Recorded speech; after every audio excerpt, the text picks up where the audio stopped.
Hit list अब सामने आ गई है। इजराइल के हिट लिस्ट में पहले नंबर पर खामेनी साहब का नाम है, दूसरे नंबर पर चीफ ऑफ स्टाफ मुसावी, तीसरे नंबर पर प्रेसिडेंट मसूद का नाम है। तो देखिए, हिट लिस्ट या किल लिस्ट की बात कही, अमेरिका की एक डॉक्यूमेंट लीक हुआ था जिसमें पूरी स्ट्रैटेजी थी कि किस तरह से ईरान के मुख्तलिफ इलाकों में अटैक करना है, किन किन नेताओं पर निशाना साधना है। अब मेरे साथ अब्बास साहब लगातार बने हुए इजराइल ईरान से लाइव हैं और वहाँ पर हालात ठीक नहीं, इसलिए मैं चाहता हूँ कि फटाफट मैं उनसे बात कर लूँ क्योंकि किसी भी दरमियान वो जा सकते हैं शो छोड़ के। सर, ये किल लिस्ट की बात आ रही है कि अब्बास साहब का उस पर नाम है, खामनेई साहब का नाम है और भी तमाम नेताओं की एक पूरी लंबी चौड़ी किल लिस्ट थी 12-15 नेताओं की जो अमेरिका ने जारी की थी। अब्बास साहब जी।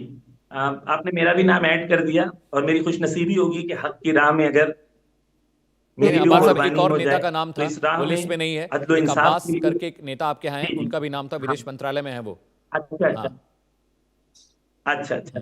मैं अब्बास अरागची से उनके बारे में कहा होगा। हाँ जी, हाँ जी। देखिए, पहली चीज तो ये कि आप कोई भी इंटरनेशनल लॉ के हिसाब से अगर आप ये कह सकते हैं कि किसी कंट्री को इख्तियार है किसी और कंट्री के जो वहाँ के ऑफिशियल लीडर्स हैं, इलेक्टेड लीडर्स हैं, उनके खिलाफ हिट लिस्ट जारी करने का, ये कोई कानून है दुनिया में? मैं आपके पैनलिस्ट से ये आपसे पूछना चाहूंगा कि ये लीगल है या ये दुनिया के अंदर ये है कि वो गली में गुंडा रहता है ना, वो लिस्ट बनाता है कि मैं तुझे मार दूंगा, मैं तुझे मार दूंगा। यानी हम जो सब ये लोग हैं, जो सिविलाइज्ड लोग हैं, वो क्यों ऐसी बारबेरिक लैंग्वेज को कंडेम नहीं करते कि आप किसी कंट्री में रहते हैं, लिस्ट निकालते हैं कि उस कंट्री के इन इन लोगों को मैं मार दूंगा। ये कौन सी लैंग्वेज है? ये टेररिज्म नहीं है तो क्या है? तो ये लिस्ट के बारे में हम सिर्फ इतना कहना चाहेंगे कि लिस्ट चाहे वो जो बनाए, फाइनल लिस्ट तो ये होगी कि आप आज इसराइल के अंदर कहां कहां हमला होगा और कैसे कैसे होगा और अमेरिकन एयर बेसिस से क्या क्या खबर आएगी, ये लिस्ट इंशाल्लाह रात तक तमाम व्यूअर्स के लिए क्लियर हो जाएगी। अब्बास साहब, एक सवाल मेरा और है कि दो दौर की बातचीत चली, क्या ईरान के हक में नहीं होता कि कुछ मसलों पर, कुछ वजूहातों पर एक अग्रीमेंट बन गया होता तो शायद ये हमले नहीं होते, कुछ बीच का रास्ता निकल सकता था? दो दौर की बातचीत हुई आपकी और बाकी मुल्कों के साथ। जी। देखिए, आप ओमान के जो फॉरेन मिनिस्टर हैं जो नेगोशिएट कर रहे थे, वो कह रहे हैं कि ईरान सब बात मान रहा था। हम्म। देखिए, आप ऐसे एक पागल से आपका मुकाबला है कि जिसे आयतुल्लाह खामेनेई की जबानी उन्होंने कहा कि ये दीवानापन है। खुद अब्बास अरागची एक इंटरव्यू में कहते हैं कि मैं नेगोशिएशन के लिए जा रहा था, मुझे पर्सनल मोबाइल पे मैसेज आया कि ये तीन बातें तुम्हें माननी होगी और अगर तुम नहीं मानोगे तो कोई फायदा नहीं है नेगोशिएशन का। तो आयतुल्लाह खामेनेई ने कहा कि दुनिया में पहले नेगोशिएशंस होते हैं, फिर उसके बाद नतीजा आता है। अमेरिका चाहता है पहले नतीजा अनाउंस करे फिर नेगोशिएशंस करे। आया ये पागलपन नहीं है? यानी ये कौन सी बात है कि मैं पहले आपको बता दूं, फैसला दे दूं कि ये होने वाला है?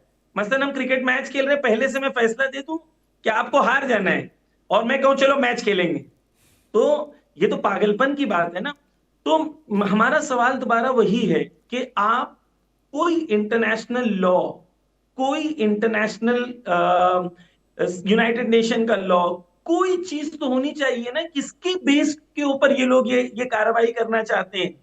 ईरान आईएईए का साइंड एनपीटी साइन किया है ईरान ने। ईरान तमाम लीगल एस्पेक्ट्स को कवर कर रहा है। ईरान की फॉरेन मिनिस्ट्री कंटिन्यूअस कह रही है कि हम बातचीत करने को तैयार हैं।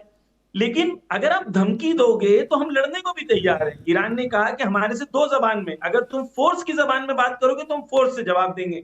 और ईरान ने जो फोर्स से जवाब दिया है, शायद अमेरिका इसे एक्सपेक्ट नहीं कर रहा था कि ईरान डे वन में 1 घंटे के अंदर ईरान उसके 7 एयर बेसिस पर हमला करेगा। और ईरान ने ये बिल्कुल क्लियर सिग्नल दिया है कि इस बार जंग जो है वो सिंबॉलिक नहीं होगी, लॉन्ग टर्म होगी।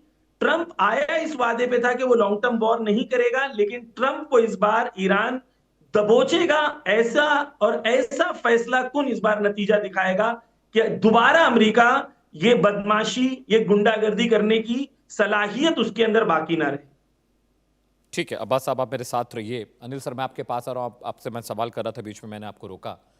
अब ये जंग एस्केलेशन बहुत ज़्यादा सर क्रूशियल हो गया है। और देखिए अब्बास साहब भी बैठे हुए हैं शो में और ईरान से लाइव जुड़े हुए हैं और उनका चेहरा बता रहा है कि वो बहुत दुखी है। अमूमन जब वो शो में आते हैं तो इस तरह से नहीं दिखते हैं वो, और तकलीफ़ की बात यह कि उनके मुल्क पर हमला हुआ है। लेकिन सर ये जो जंग है, क्या अभी भी वक्त है क्या कि बातचीत के जरिए इस जंग को रोका जा सके? क्या सामरिक स्ट्रैटेजी इस तरह की बन सकती है? क्या बीच बचाव का मसला बन सकता है कि यूएन वगैरह अगर इसमें बीच में दखल अंदाजी करे तो क्या चीज़ें रुक सकती हैं क्या, अनिल सर?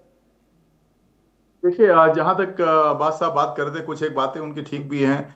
हर कंट्री को राइट होता है कि वो अपनी कंट्री किस तरह से रन करे, क्या बनाए क्या ना बनाए।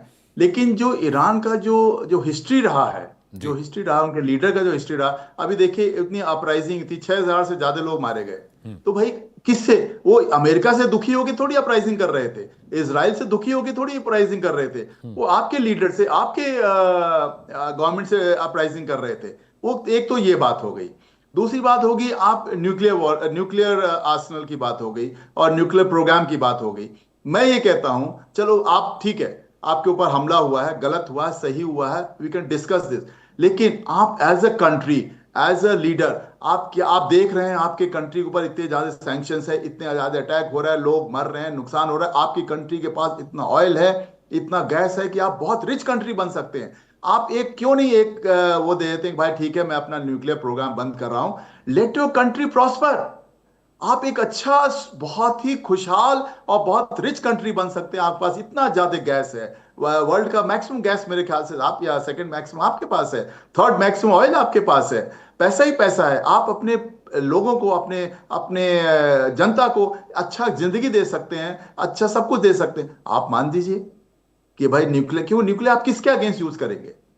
आप हाँ, न्यूक्लियर किसके अब्बास अगेंस्ट साहब यूज मैं आ रहा करना हूं, उसके बाद चाहते मैं हैं? तजावुज साहब के पास जाऊंगा। ठीक है, अब्बास साहब जवाब दीजिए।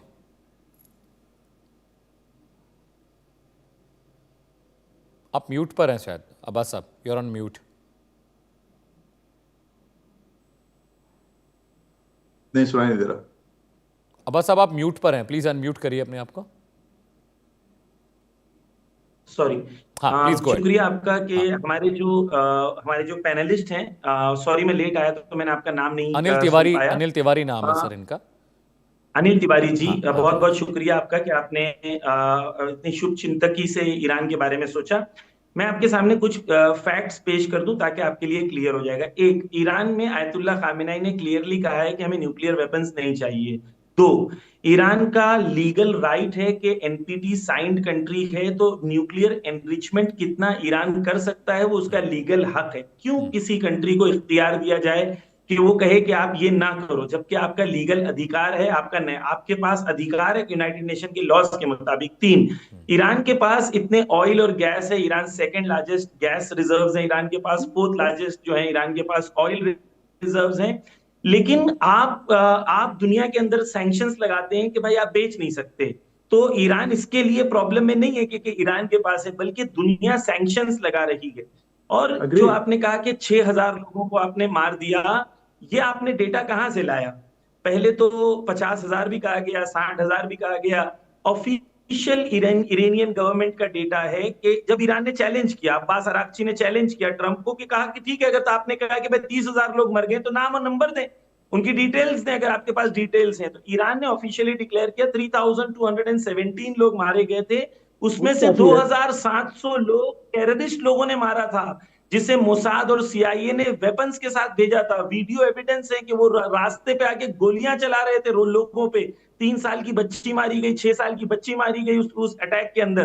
तो ये वेस्टर्न नरेटिव के वो ईरान की गवर्नमेंट ने मार दिया, ईरान की जनता ईरान के खिलाफ है। 34 मिलियन 3,40,00,000 लोग 11 फरवरी को ईरान की गवर्नमेंट के फेवर में रास्ते में आए थे। कितने इंटरनेशनल न्यूज ने दिखाया?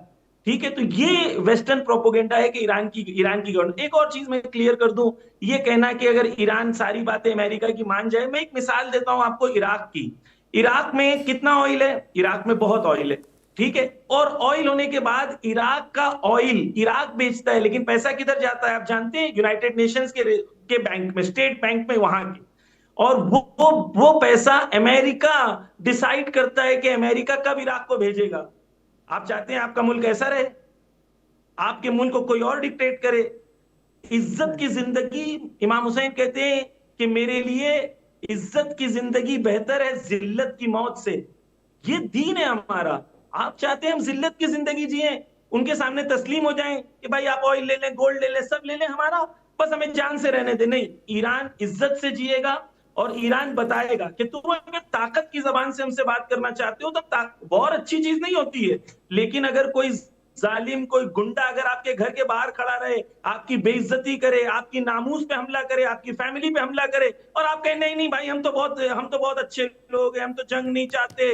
नहीं, वो गुंडा आपके घर के बाहर खड़ा है, आपकी जिम्मेदारी है दिफा करने की, आपकी जिम्मेदारी है इज्जतमंदाना जिंदगी जीने की।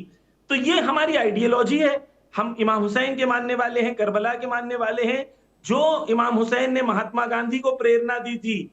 हमारे यहाँ आइडियोलॉजी है, न जुल्म करो न जुल्म सहो।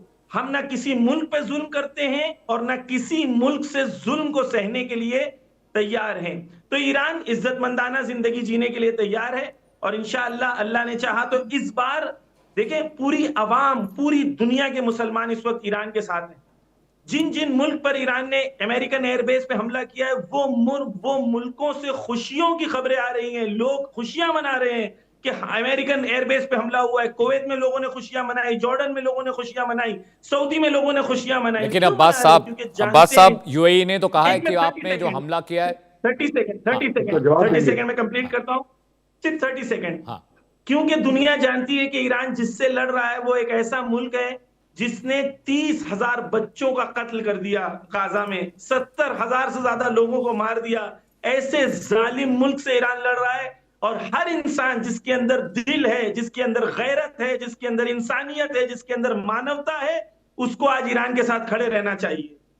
जी ठीक है, अरविंद सिंह तेजावत के जी, पास अमित जा रहा हूं, सिंह जी। विदेशी मामलों की जानकार। तेजावत साहब, जिन मिडिल ईस्ट कंट्रीज पर ईरान ने अटैक किया है, फौजी अड्डे जो अमेरिका के हो सकते हैं संभावित, अब यूएई ने वहां पर एक रिटेलिएशन वाला जवाब दिया। उन्होंने कहा कि ईरान ने जो हमला किया, एक शख्स मारा गया अबू धाबी में सर, जहां पर अटैक हुआ है, तो यूएई ने कहा कि हम इसका माकूल जवाब ईरान को देंगे। मुझे एक सवाल समझ में नहीं आ रहा है कि अमेरिकी फौजी अड्डे हैं वहां पर तेजावत साहब, लेकिन ज़्यादातर जो इलाके हैं वहां पर सिविलियन भी बहुत बड़े पैमाने पर है, तो सिविलियन तो मरेगा, कोलेटरल डैमेज तो होने ही होने हैं सर तेजावत साहब। बिल्कुल सच बात है अमित साहब कि ये तो होगा ही। सिविलियंस तो मरते ही है, क्योंकि जब